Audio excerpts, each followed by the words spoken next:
Hello, welcome back to my YouTube channel. പുതിയൊരു വീഡിയോയിലേക്ക് എല്ലാവർക്കും സ്വാഗതം കേട്ടോ. ഇന്ന് ഞാൻ ഉണ്ടാക്കാൻ പോകുന്നത് ഒരു ഉണക്കമീൻ റെസിപ്പിയാണ് കേട്ടോ.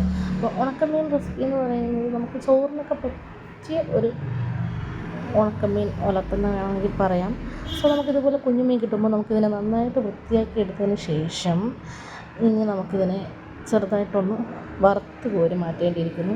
ഇത് ഒരുപാടങ്ങ് മൂപ്പിച്ചെടുക്കേണ്ട. അത് ഇതുപോലെ ഈ ഒരു പരുവത്തിന് ഇതിനെ വറുത്ത് കോരിയതിന് ശേഷം നമുക്കിനി ഇതിന് വേണ്ട മെയിൻ ഐറ്റം എന്ന് പറയുന്നത് സവാളയാണ്. സവാള നമുക്ക് എടുത്തതിന് ശേഷം ഒരു സവാള മതി, അതെടുത്ത് നമുക്ക് ഇതുപോലെ സ്ലൈസാക്കി നമുക്ക് കട്ട് ചെയ്തെടുക്കാം. അതിനുശേഷം നമുക്ക് അടുപ്പത്തേക്ക് ഒരു പാത്രം വെച്ചിട്ട് അതിൽ നമുക്ക് കുറച്ച് വെളിച്ചെണ്ണ ഒഴിച്ച് ഇതുപോലെ നമുക്ക് സവാള ഇട്ട് കൊടുക്കാം. സവാള ഇട്ട് കൊടുത്ത് ഇതൊന്ന് വഴണ്ട് കിട്ടാൻ വേണ്ടിയിട്ട് നമുക്ക് ഒരു നുള്ളു ഉപ്പും കൂടെ ഇട്ട് നമുക്ക് നന്നായിട്ടൊന്ന് വഴറ്റിയെടുക്കാം.